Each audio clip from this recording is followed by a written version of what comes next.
Yun, una mga ka-snipe, binuksan muna natin yung drain plug. Hindi ko na na-videoan dito kasi lubat yung cellphone. Yun, mga ka-snipe, katapos natin magbukas ng drain plug, ito naman yung takip ng oil filter. Buksan natin yung oil filter, gumamit tayo ng 8mm wire wrench. Palitan din natin ng oil filter para lahat bago.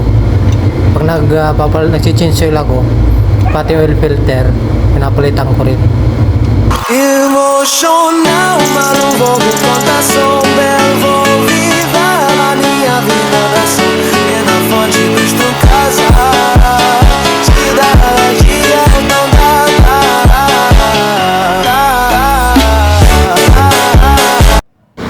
At ito mga ka-snipe, nag-order lang ako sa Shopee ng gagamitin nating oil. Ang ginamit kong oil dito is Motol, brand niya Motol 3000 plus Team W40. Yan, W. Paano mag-check kung original yung motor na oil? Dito daw yun makikita.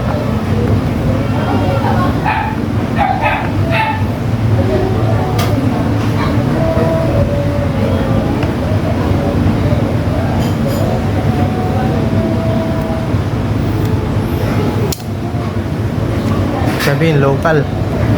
Wala siyang doble. Wala siyang doble. Local daw. Buksan ko. Emocional, malumbog o contação belo viva a minha vida da At ito na nga mga ka-snipe. At sinestand ko na yung aking sniper.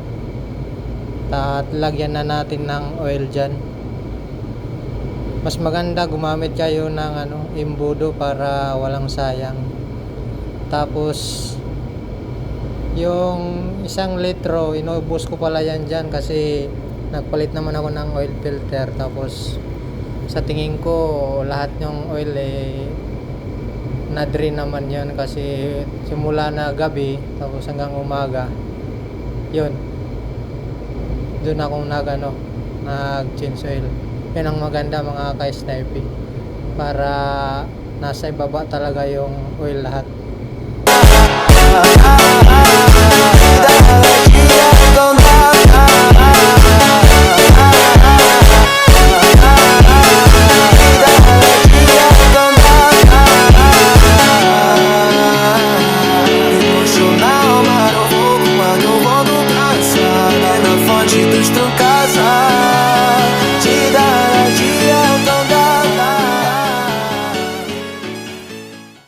Emocional, malumbog o contação